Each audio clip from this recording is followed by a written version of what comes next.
I'm Dr. Jim Andrews. I'm an orthopedic surgeon at the Andrews Institute in Gulf Breeze, Florida, and at the Andrews Sports Medicine Orthopedic Center in Birmingham, Alabama.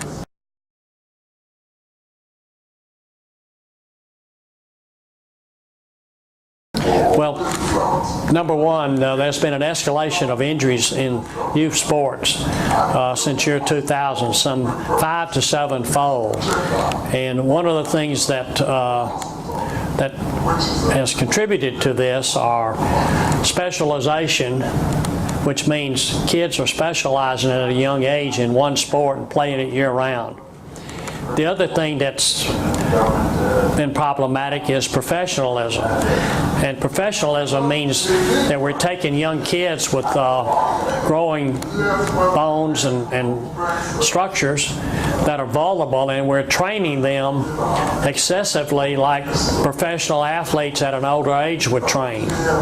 You know the old saying, more is better? Well, that's what's happening to youth sports. So professionalism and specialization are two of the big risk factors associated with the escalation of injuries in youth sports. As you know, there's some 29, or maybe more than that, obviously, youth sports that kids are participating in. We've always recommended that if you're going to participate in a specific sport, that you have preferably 3 to 4 months off where you're not doing that particular sport, so your body can rest and adjust and mature, and you can get past any overuse type situations. At least 2 months off.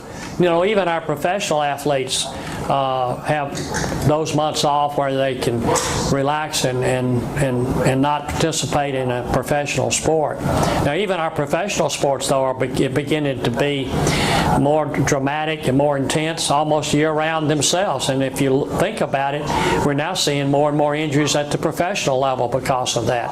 Number one, you know, we now have 16 regular season games in the NFL. 4 preseason games. If they get into playoffs, it could be 2 or 3, 4 more.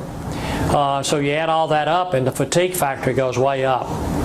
So that's the problem right now, particularly as you go down the ladder to the youth level.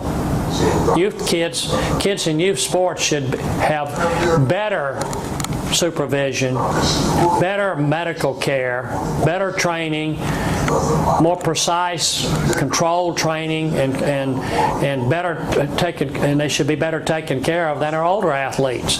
But that's not the case. These kids are sometimes left out there without any athletic trainer or any real sports medicine coverage.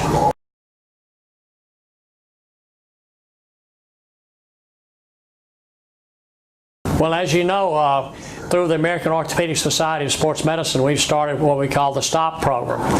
And STOP is an acronym for Sports Trauma and Overuse Prevention in Youth Sports. That's a national initiative that I helped start when I was president of the Sports Medicine Society about 3 years ago. By the way, our website is there to give guidelines for parents, coaches, grandparents, kids, athletes, and that website is www.stopsportsinjuries.org.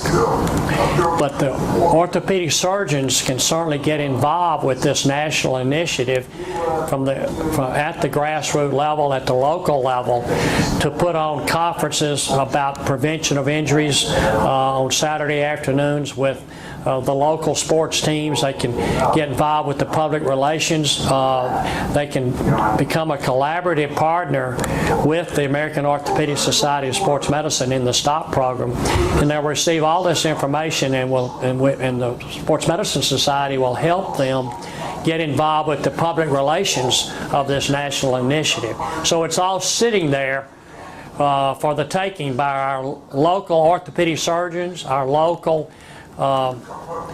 sports medicine doctors, primary care sports medicine, medical doctors, pediatricians, athletic trainers, sports physical therapists, all involved at a local level to try to prevent injuries at the youth level. So it's there for the taking, and it's already taken root, and we are of course looking for more and more people. It's not an I situation, it's a we situation.